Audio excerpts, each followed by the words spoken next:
everyone, I hope you're having a wonderful holiday season, and today I'm going to be talking about the books that I read in October and November of 2020.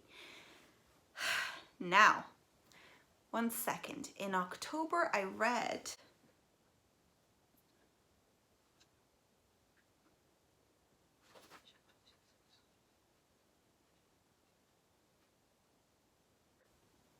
$28. I really wanted to get to 31. I didn't get to 31 and it bugs me, but it's fine.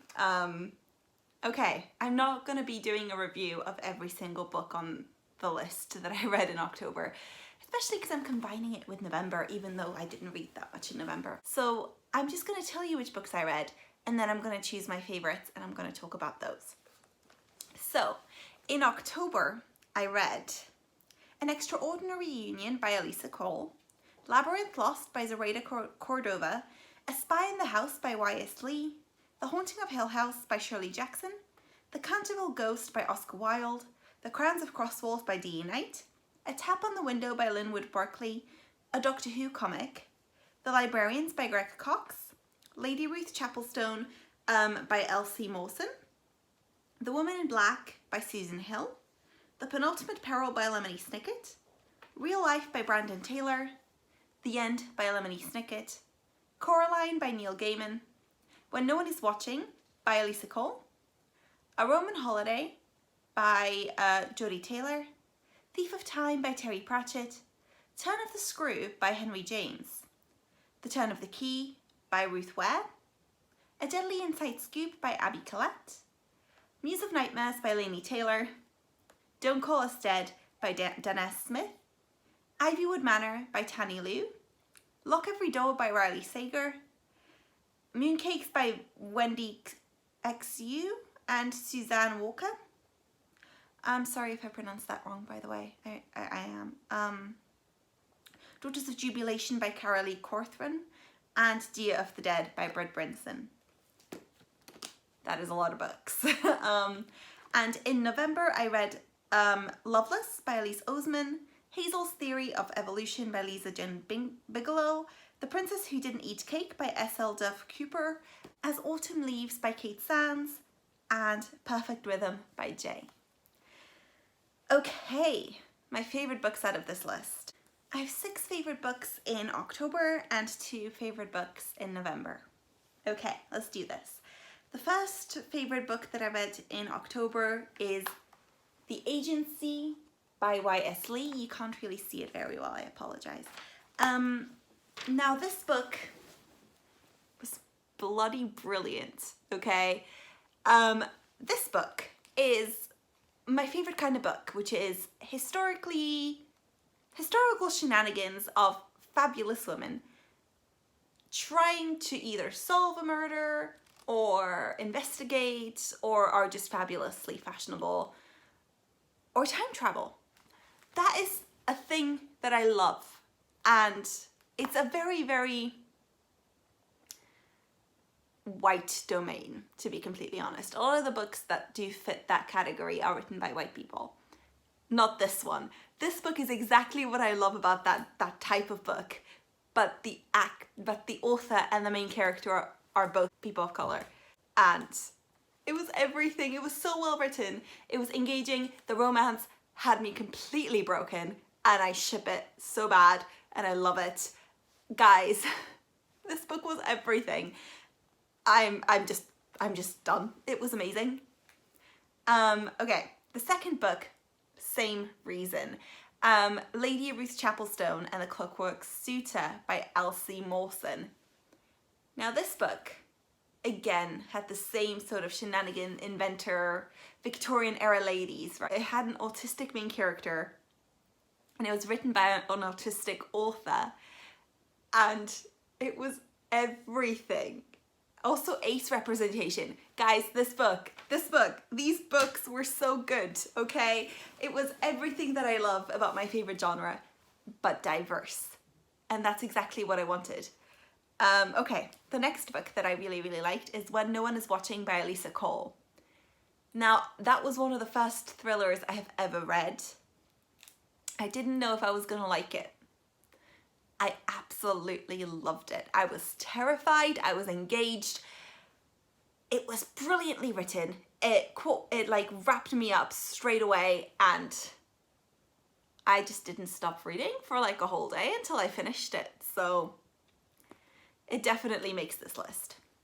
The second book, the fourth book in this list is, again, for the same reason as the Alyssa Cole, and that is The Turn of the Key by Ruth Ware.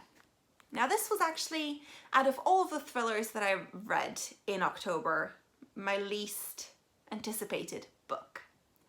I didn't really think I would like it as much as like Lock Every Door or anything else, because it just didn't sound as engaging. However, this book was so good, and I was so freaked out, and I thought I would be disappointed at the end, and I wasn't, and I want to reread it. It's that kind of thriller that you want to reread because it's gonna freak you out again, and that was such an achievement, and it's one of my favorite books that I've read that month. Now, the next book that I read that I really, really liked is A Deadly Inside Scoop by Abby Collette. How amazing was that book?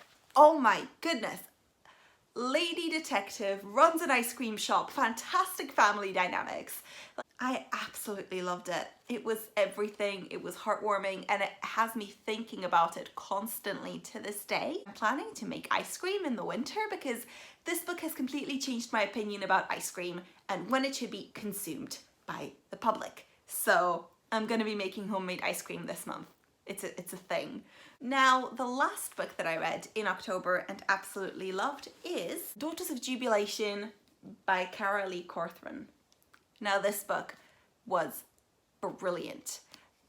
This book was not what I expected until the end. It constantly had me guessing. It's a book about black witches, and the thing that completely persuaded me on this book is that this book does not only family relationships well, the actual romantic relationship in this book is one of the best relationships I have ever read. It is so tenderly, wonderfully described that it has a very, very special place in my heart. And I can't recommend it enough. Guys, if you haven't read this book, please read this book. It's very, very good.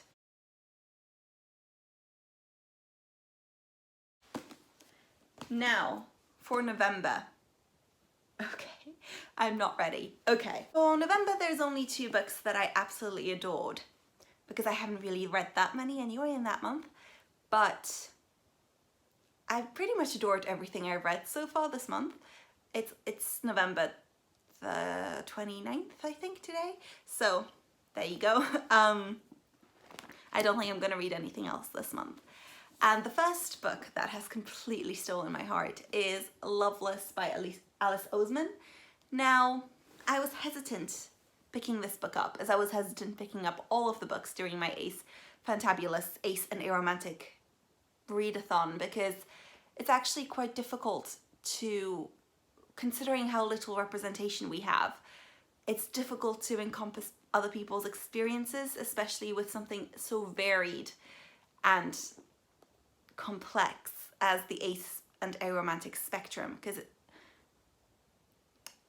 other people's experiences aren't necessarily your own, and it's difficult, and it can be invalidating to read an experience as the only true experience and it not be yours.